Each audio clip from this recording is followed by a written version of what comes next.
The IT guy told me I was using the software wrong. Wait until he finds out I coded it. He leaned over my shoulder so close I could smell his energy drink breath and said I was doing everything wrong. His name was Derek Hoffman, and he had this condescending way of clicking his tongue whenever he saw my screen. That's not how you use the interface at all. Did you even read the manual? He reached past me to grab my mouse without asking, his hand actually shoving mine aside as he took control. I pulled my hand back and watched him navigate through the software I'd spent 3 years building from scratch. The software that had been acquired by Nexus Tech for $87 million 6 months ago. The software where every single line of code came from my brain, my late nights, my failed relationships because I chose debugging over dinner dates. But Derek didn't know that. Nobody at this company knew that the new junior developer they'd hired was actually David Kaplan, though I went by my middle name here, just Kai. The acquisition contract had a non-compete clause that kept me out of the industry for a year, but it said nothing about getting a regular job at the company that bought my creation. So here I was, sitting in a gray cubicle, watching Derek explain my own software to me, like I was a child who'd never seen a computer before. Derek's fingers flew across my keyboard, typing commands that were technically correct, but inefficient as hell. See, you're trying to access the backend through the main dashboard, but that's not what it's designed for. The architecture doesn't support that kind of query. He was so confident, so absolutely certain that I was the idiot in this scenario. What he didn't know was that I'd specifically designed the architecture to support exactly that kind of query, because I'd anticipated users would need that flexibility. The main dashboard access was actually the fastest route to the backend, but Derek had apparently never read the actual documentation, just the simplified user guide that the marketing team had written. I bit my tongue and nodded along while he continued his lecture, explaining how real developers approached these problems. The urge to correct him was physical, like an itch I couldn't scratch, but I'd learned over the past 2 months that staying quiet revealed far more than speaking up ever could. Derek had been the senior IT administrator at Nexus for 5 years, and according to office gossip, he'd positioned himself as the resident expert on my software the moment the acquisition went through. He'd apparently spent one weekend reading through some of the public documentation and decided that made him qualified to train everyone else. My team lead, Patricia Lim, walked by and paused at my cubicle. Derek, are you helping Kai with the integration issues? She had this hopeful tone, like maybe Derek's involvement would actually solve something instead of making it worse. Derek straightened up, puffing his chest out slightly. Yeah, I'm showing him the proper way to navigate the system. A lot of people make these same mistakes when they're new to enterprise software. He said, enterprise software, like he was saying, rocket science, with this weight that suggested mere mortals couldn't possibly understand. Patricia nodded and moved on, and I caught her shooting me a look that suggested she'd been on the receiving end of Derek's expertise before. After she left, Derek continued his tutorial, now pulling up his own screen to show me examples. See, I've actually been working on optimizing the core functions. The original developer clearly didn't understand scalability. He pulled up a code file, and I felt my eye twitch. Those were my functions. The ones I'd spent 6 months optimizing, the ones that had been specifically praised in the tech press for their elegant scalability solutions. Derek had added about 200 lines of completely unnecessary code that actually slowed everything down by creating redundant processes. I couldn't help myself. What does this section do? I pointed at his additions, keeping my voice curious and innocent. Derek launched into an explanation that was technically gibberish, throwing around terms that sounded impressive but meant nothing in this context. He was like a student who'd memorized big words without understanding what they meant, stringing them together in ways that sounded plausible to non-programmers, but made no actual sense. So you're basically creating a buffer cache for the redundant overflow? I asked, using terms that also meant nothing but sounded equally impressive. Derek nodded enthusiastically. Exactly. I'm glad someone here is actually trying to learn instead of just clicking around randomly. He saved his changes and closed the file, completely missing how his optimization had just introduced 3 separate memory leaks that would crash the system under any significant load. I made a mental note to document this. The legal team had advised me to keep detailed records of everything happening with my software at Nexus, though they'd been vague about why. Something about potential future litigation and breach of contract claims, but they'd told me to just observe and document for now. That afternoon, I sat in the break room eating lunch while Derek held court with some of the other IT staff. The problem with the original coder, he was saying, loud enough for half the room to hear, is that they clearly prioritized flashy features over solid architecture. I've been having to basically rebuild the foundation while keeping everything running. The other IT guys nodded along, and I recognized the dynamic immediately. Derek was the alpha of this particular pack, and agreeing with him was easier than challenging him. One of the younger guys, Nathan Patel, looked uncertain. But didn't the software win some awards for its architecture? I read that it revolutionized back-end processing or something. Derek waved this away dismissively. Marketing hype. Awards don't mean the code is actually good, just that the company had a good PR team. I've seen the actual code, and trust me, it's amateur hour. A lot of shortcuts and band-aid solutions. Whoever wrote this probably learned to code from YouTube tutorials. The room laughed, and I took another bite of my sandwich, chewing slowly while watching Derek bask in the attention. He had no idea that the amateur he was mocking had a PhD in computer science from MIT and had been coding since he was 12. The problem started appearing 3 days later. The system began experiencing intermittent crashes, always during peak usage hours. Users were getting logged out randomly, data queries were timing out, and the customer support team was drowning in complaints. I watched from my cubicle as Derek rushed around trying to diagnose the issue, his confidence from earlier in the week notably absent. Patricia called an emergency meeting, and everyone from IT crowded into the conference room. Derek pulled up his diagnostic reports on the projector, walking everyone through his analysis. It's clearly a problem with the original code architecture. The system can't handle our user load. We're going to need to bring in an external consultant to do a complete overhaul. He clicked through slides showing error logs and crash reports, and I could see exactly what was wrong. Every single error traced back to the optimizations Derek had implemented. His redundant processes were eating up memory until the system choked, and his buffer cache was creating data conflicts that corrupted active sessions. But he'd designed his diagnostic report to make it look like fundamental flaws in the base code, carefully omitting any mention of his recent changes. Patricia looked stressed, rubbing her temples. An overhaul could take months and cost millions. Is there any short-term solution? Derek shook his head gravely. Not without risking data integrity. The best we can do is roll back to the pre-acquisition version, but then we lose all the features we've been building on. This was fascinating to watch, like seeing a train wreck in slow motion. Derek had created the problem, couldn't see that he'd created the problem, and was now proposing solutions that would make the problem worse. I raised my hand slightly, and Patricia nodded at me. I might have an idea. Every head in the room turned toward me, and I could see Derek's expression shift from stressed to annoyed. The error logs show memory overflow starting around Thursday at 3 p.m. What changes were implemented around that time? It was a simple question, but I already knew the answer. Derek's face colored slightly. I implemented some performance enhancements, but those were thoroughly tested. I nodded slowly, pulling out my laptop. Would you mind if I looked at the change logs? Just to rule out any conflicts with the base code. Derek looked like he wanted to refuse, but with Patricia watching, he couldn't without looking defensive. Fine, but you're not going to find anything. Those enhancements are industry-standard practices. I pulled up the repository and started walking through Derek's changes line by line. Within 5 minutes, I'd identified 4 critical errors that any decent code review should have caught. Within 10 minutes, I'd mapped out exactly how those errors cascaded into the crashes everyone was experiencing. I explained it as simply as I could, using terms that non-programmers could follow, showing how Derek's buffer cache was actually creating duplicate data entries that conflicted with the original processing queue. Patricia leaned forward, suddenly very focused. Can you fix it? I nodded. I can write a patch in about 2 hours, roll back Derek's changes, implement a proper caching system that doesn't conflict with the existing architecture, and add some error handling to prevent this from happening again. The room was quiet, and Derek's face had gone from annoyed to pale. He tried to salvage the situation. That's a pretty bold claim from someone who's been here 2 months. No offense, Kai, but this system is complex. I met his eyes. The system is actually pretty elegant once you understand the underlying logic. The original developer built in a lot of flexibility, but you have to work with the architecture, not against it. I turned back to Patricia. I can have it done by end of day if you want. Patricia made a decision. Do it. Derek, work with Kai on this. I want both of you checking each other's code before anything goes live. Derek looked like he'd been asked to eat glass, but he nodded. Back at my cubicle, Derek pulled up a chair and watched my screen as I started coding. I didn't need 2 hours. I needed about 40 minutes. But I'd learned that underestimating time made people trust you more than overestimating. I wrote the patch, fixing Derek's mistakes while making it look like I was just adapting his approach. I added comments explaining what each section did, writing them at a level that Derek could understand, but that would also make it obvious to any actual programmer that I knew exactly what I was doing. Derek watched in silence, and I could feel his confusion growing. Every few minutes he'd ask a question, and I'd answer it simply, watching him realize that I understood the system better than he did. The patch worked perfectly. I deployed it at 4:30 p.m., and within minutes, the error rates dropped to 0. System performance actually improved beyond baseline because I'd taken the opportunity to optimize a few other bottlenecks I'd noticed. Patricia stopped by my cubicle at 5 with a smile. I don't know where you learned to code like that, but nice work, Kai. Derek had already left for the day without saying anything. That night, I got a message from my lawyer, Gregory Whitfield.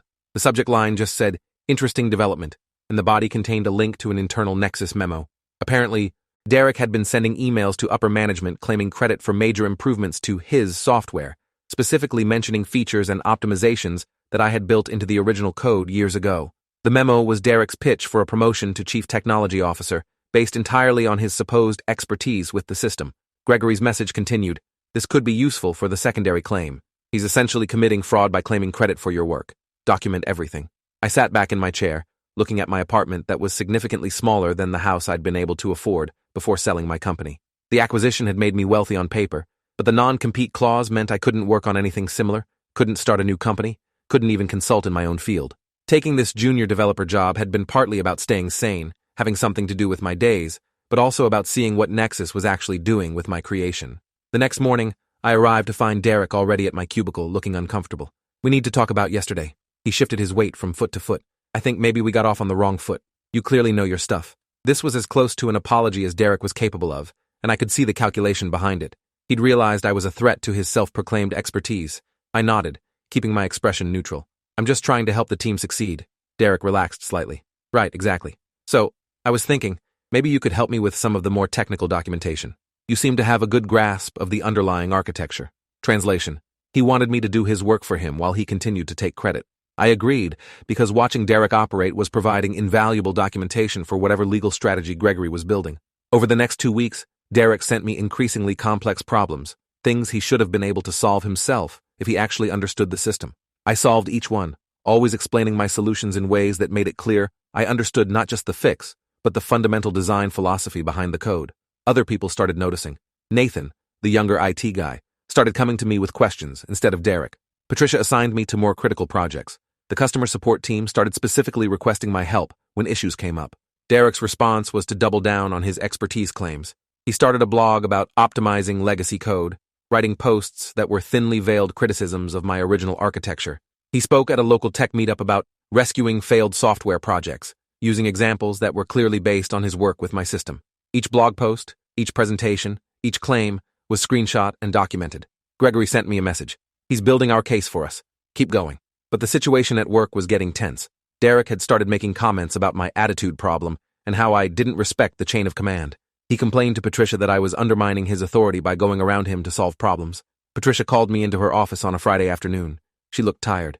"Kai, you're doing great work, but Derek says you're not following proper protocols. He's your senior, and he needs to be kept in the loop on all technical decisions." I chose my words carefully. "I'm happy to follow protocols. Can you clarify what those are? Derek hasn't really outlined a clear process for escalation or approval." Patricia hesitated. "Just keep him informed, okay? Derek's been here a long time and he knows the company culture." That weekend, I did something I'd been avoiding. I actually read through the acquisition contract in detail, all 237 pages. Most of it was standard legal language, but buried in Section 12, subsection 4, I found something interesting. Nexus had the right to hire me as a consultant during the non-compete period to address technical issues with the software. And they had to pay my original consulting rate, which was $500 per hour. I'd never thought about it because I hadn't planned to work here, but now that I was already on staff as a regular employee making $75,000 a year, the implications were fascinating. On Monday, I scheduled a meeting with Patricia and HR. I need to clarify my employment status. I pulled out the relevant contract section. According to the acquisition agreement, if I work on the core software in any capacity, it needs to be under my consulting contract, not as a regular employee. The HR director, Linda Vasquez, read the section 3 times, her expression growing more concerned with each reading. She excused herself to call legal. 30 minutes later, I was sitting in a conference room with Patricia, Linda, the company's general counsel, and the CFO. The general counsel, Michael Brennan, had the contract spread out in front of him. "How long have you been working on the core software?" I pulled out my documentation. "Since my second day. Derek has been assigning me to fix critical issues with the system. I have logs of every project, every fix, every consultation." I slid the folder across the table. "That's approximately 320 hours of work over 2 months. Michael did the math in his head, and I watched his face go pale. 320 hours at $500 per hour was $160,000, plus the $12,500 I'd already been paid in salary. The CFO, James Thornton, was already typing on his calculator. "This can't be right. Why didn't Derek flag this?" Patricia looked confused. "Derek said Kai was just a junior developer. He's been assigning him to software maintenance." Michael flipped through my documentation. "This isn't maintenance. This is core architectural work, system optimization, emergency crisis management. This is exactly what the consulting clause covers." He looked at me. "Why didn't you say something sooner?" I met his gaze calmly. I assumed HR had processed my employment correctly. I only reviewed the acquisition contract this weekend when I was trying to understand the proper reporting protocols Derek mentioned. The meeting ended with promises to sort this out and requests that I not discuss this with anyone while they investigated. That afternoon, Derek stopped by my cubicle looking smug. "Heard you had a meeting with the executives. Hope you didn't try to cause trouble." "Companies don't like employees who rock the boat." I smiled politely. "Just clarifying some paperwork issues. Nothing major."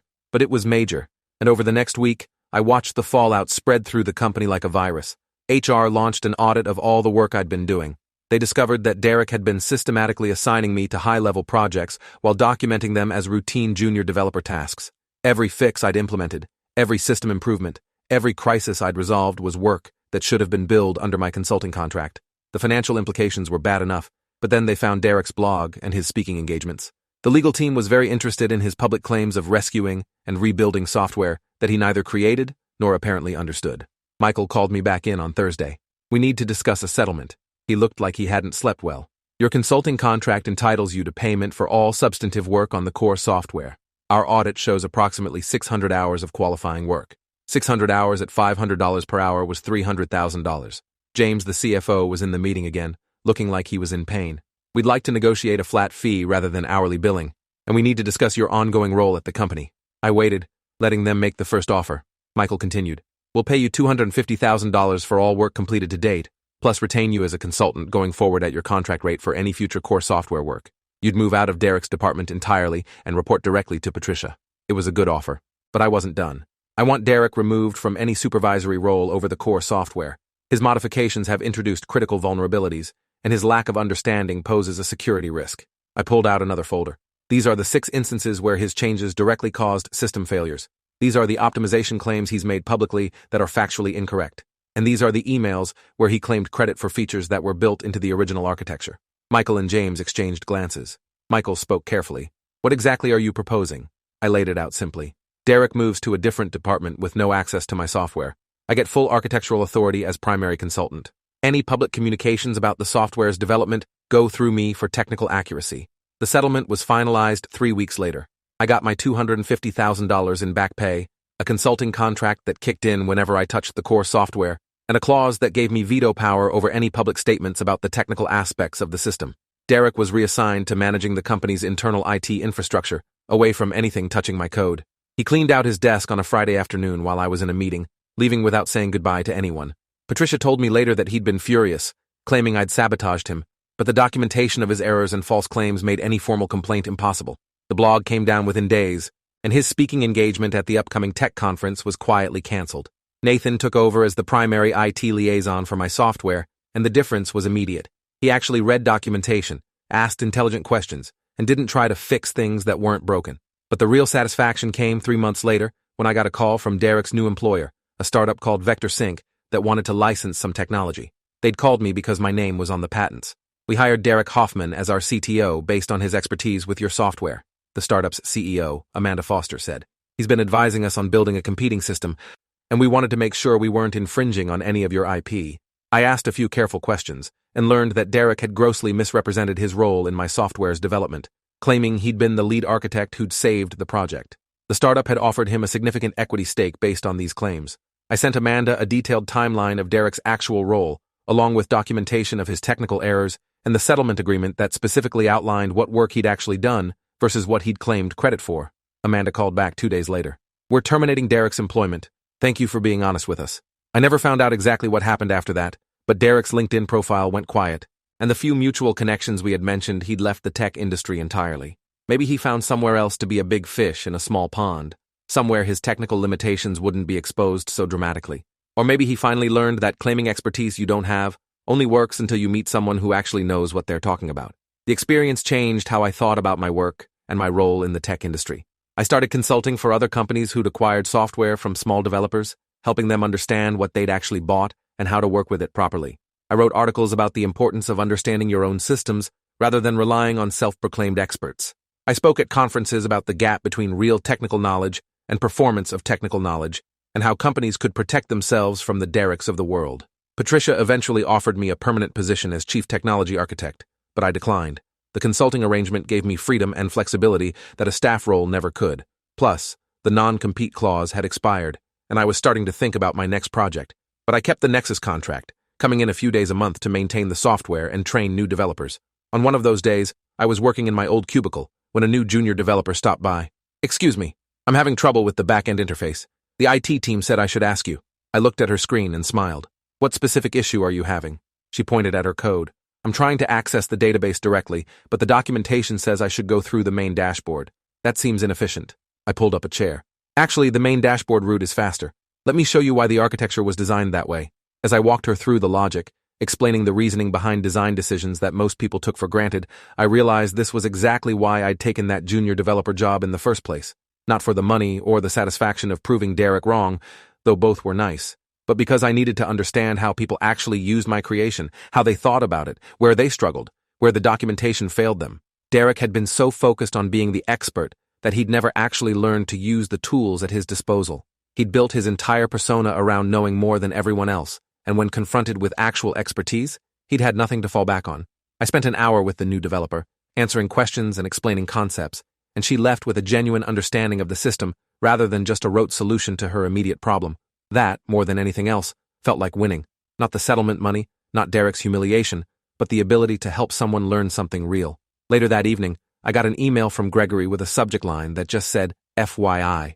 The body contained a link to a lawsuit filing. Derek was suing Nexus for wrongful termination, claiming he'd been scapegoated for problems with the software, and that his reassignment was retaliation for whistleblowing about technical issues. I called Gregory immediately. Is this going to be a problem? He laughed. For him? Yes. For you? No. We have documentation of every false claim, every technical error, every piece of credit he tried to steal. If this goes to trial, it'll destroy whatever's left of his professional reputation. The suit was quietly dismissed 6 months later after Derek apparently saw the evidence Nexus was prepared to present. But the experience left me thinking about how many other Dereks were out there, confidently explaining things they didn't understand, building careers on claimed expertise they didn't possess, and how many people suffered under that false authority. I started a blog of my own, anonymously at first, writing about technical myths, common misconceptions, and how to spot the difference between real knowledge and performed knowledge. It gained a following in the tech community, people sharing stories of their own encounters with false experts and the damage they'd caused. One reader reached out with a story about an IT manager who'd convinced his company to do a complete system overhaul that wasn't needed, costing millions and months of productivity, all because he needed to justify his position. Another wrote about a CTO who blocked every improvement suggestion because he couldn't understand the proposals and felt threatened by developers who knew more than him. The stories piled up, a catalog of technical incompetence masquerading as expertise, and I realized Derek wasn't an anomaly. He was a symptom of a larger problem in tech culture where confidence was valued over competence, where the ability to sound smart mattered more than actually being smart, and where questioning the supposed experts was seen as insubordination rather than due diligence. I started doing workshops about technical leadership, how to evaluate claimed expertise, how to create environments where knowledge could flow freely without being bottlenecked by fragile egos. Companies brought me in to audit their technical teams and identify where communication was breaking down. More often than not, I'd find a Derek somewhere in the chain, someone who'd positioned themselves as indispensable by making systems seem more complicated than they were. 3 years after that first day when Derek grabbed my mouse and told me I was doing everything wrong, I sat in a keynote speaker chair at a major tech conference. The moderator asked me about the experience that had launched my consulting career, and I told a version of the story, names changed, details obscured, but the core truth intact. I learned that sometimes the best way to understand a system is to watch how people misunderstand it, I said. And I learned that real expertise isn't about knowing everything.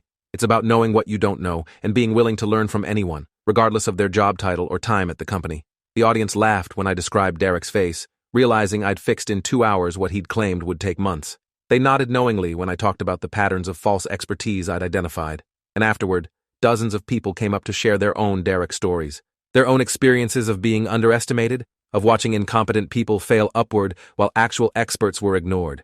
That conference talk led to more speaking engagements, more consulting contracts, more opportunities to help companies identify and fix the Derek problem in their organizations.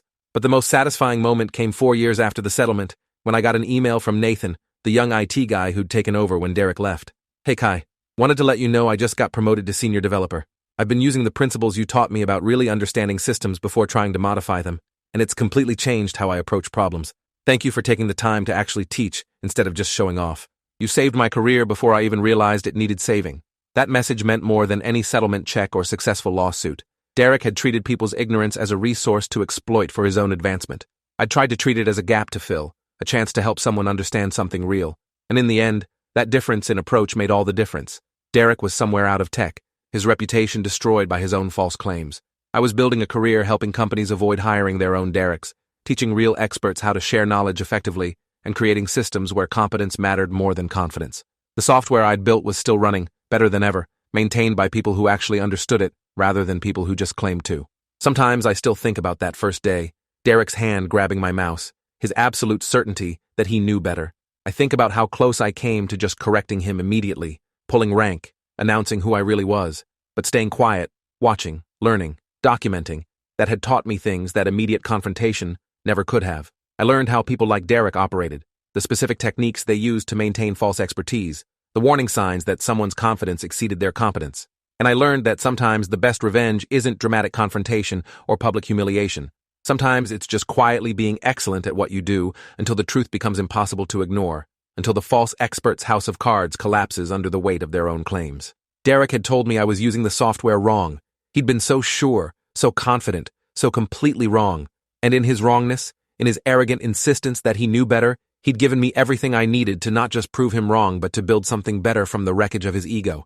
That's the thing about false expertise. It's sustainable only in the absence of real knowledge. The moment someone who actually knows what they're talking about shows up, the whole performance falls apart. If you're still here, you're a true fan. Show some support with a like and subscribe to catch the next one.